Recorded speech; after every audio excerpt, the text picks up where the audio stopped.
শঙ্কর প্রভু আমি তোমার চরণে পুষ্পাঞ্জলি দেব, তুমি আমার পুষ্পাঞ্জলি গ্রহণ করো।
কে তুমি? দাও তোমার সত্য পরিচয়। শিবের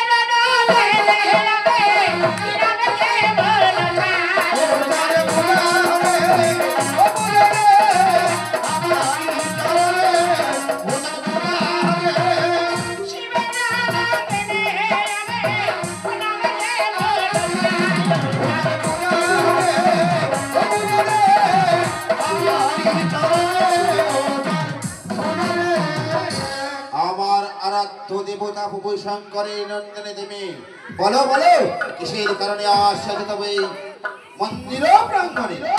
কেন আসিয়াছি আজ আমি তোমার কাছে বলেছি শোনো। কেন বলো দেখি? তুমি আমায় জানি পানি জলে দিয়ে একবারে তুমি আমাকে মা মা বলে ডাকো।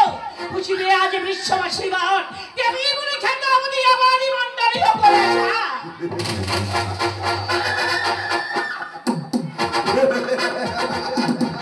তুমি কি জানো না নারী, এই চম্পানগরে একমাত্র প্রভু শঙ্কর শঙ্করী ছাড়া কারোর চরণে পুষ্পাঞ্জলি দেওয়া হয় না। তুমি পূজার পরিবর্তে অন্য কি চাও? আমি হাসতে হাসতে তোমাকে দান করবো, কিন্তু তোমার জন্য পুষ্পাঞ্জলি দিতে পারবো না। বড় আশানে আসিয়াছি তোমার জমি পিতার আদেশে তোমারই কাছে একটি পুষ্পাঞ্জলি আমায় পদতলে দিয়ে তুমি আমাকে মা মা বলে ডাকো। তুমি যদি আমার পূজা দিয়ে মা বলে ডাকো, বুঝবে বিশ্ববাসীগণ দেবী বলে খ্যাত হই মা তখন এই অমরি।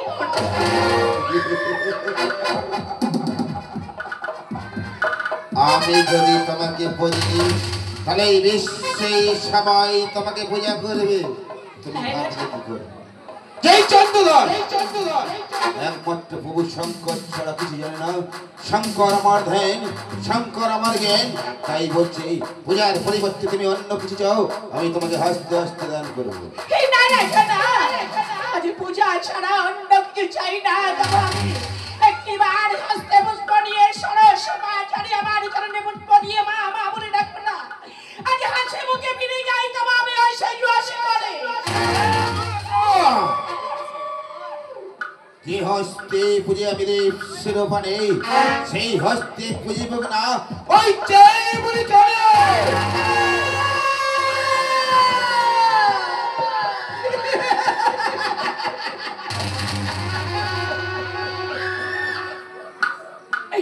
কেন রাজা তুমি এমন ভাবে আমাকে পূজা করছো? কেন কত ভাষা তুমি গালি দিচ্ছ আমায়? তিমিরা শুনি ফিলি না তোমাকে আমি আশীর্বাদ করেই যাব। এই চম্পাকের নগরটা তোমার ফলে ফুলে ভরে যাবে। রাজা তুমি আমায় পূজা দিয়ে মা বলি তোমায় পূজা করলে আমার লাভ, আমি আশীর্বাদ প্রজা ব্রঞ্জদার কাছে সবাই সুখে থাকবে। চম্পাকর নগর থেকে ফলে ফুলে ভরিয়ে দিয়ে যাবো তোমার। চাই না আমার রাজ্যের মঙ্গল, চাই না আমার সন্তানের মঙ্গল। আমার আরাধ্য দেবতা বাবু শঙ্কর রয়েছে, তার চরণ ছাড়া আমি কোন নারী খুঁজিবে না এই চম্পক নগরে। তাই বলছে এই মুহূর্তে আমার মন্দির প্রাঙ্গণ হতে বেরিয়ে যাও। আরে বার তুমি একই কথা করে ইচ্ছাও মুখে উচ্চার দেবীকে একেবারে মা মা বলে ডাকিলে না বলে যদি না পূজা যাও, যতক্ষণ না পূজা পাবো তবে তোমারই হতে, ততক্ষণ এই স্থান পরিত্যাগী করে যাবো না, তবে আমি অন্য স্থানে করিতে নাকি? বেশ, এতই তোমার যেখানে পূজার সব দেব দেব আমি তোমাকে পূজা। তুমি আমায় পূজা দেবে? হ্যাঁ দেব। আমায় পূজা দিয়ে তোমাকে মা মা বলে রাখবে? তাহলে কেমন ভাবে তুমি আমায় পূজা দেবে? আর কেমন ভাবে আজ আমি তোমায় কাছে পূজা দেব? শোনো, তোমার দেবী মূর্তি ধারণ করে আমার এই মন্দির প্রাঙ্গণে তুমি বসো, আমি তোমাকে পূজা দেবো। তুমি আমায় পূজা দিয়ে মা বলে রাখবে? ডাকবো। বেশ, আমি এই দেবী মূর্তি করিলাম এই ধারণে রইলাম তোমার স্থানে পূজার আশা।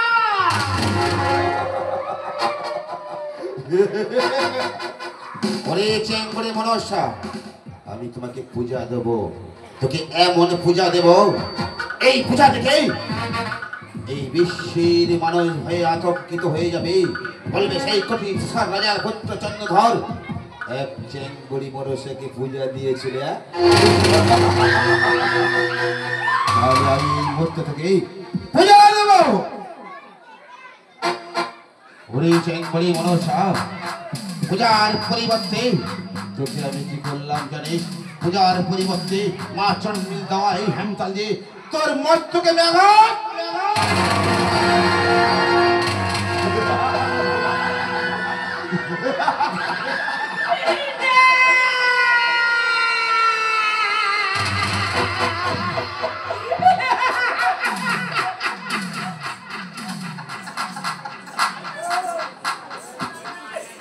চন্দ্রধর তুই কি করেছিস? চন্দ্রধর ওরে তোরা চার চন্দ্রধর তুই আজ পূজা দিবি বলে আশা দিয়ে কাছে ডেকে নিয়ে এরপরে ভাবে করেছিস সেই অবতারে রাখা শুনে না আগে দেখা তোর কাছে পূজা দিয়ে যাবো যে কোনো কৌশলে।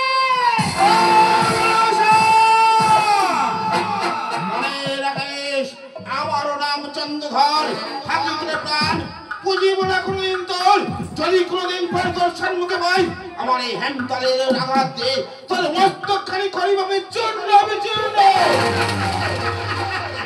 আরে বাবা তো চন্দ্রধর তবে শোনে না, সামান্য দর্প নিয়ে করিবি তুই আমার সঙ্গে দর্প, যার আছে সহস্র সর্প সামান্য দর্প তোর ঠেকিবি না তুমি আমারই কাছে। মনে রাখ রাজা, আজ থেকে অতি সাবধান। আমিও তোকে বললাম আজ থেকে আমার থেকে দূরত্ব থাকবে, না তো এই হেমতাল দিয়ে তোর মস্তকখানি আমি চূর্ণ বিচূর্ণ করে দেব।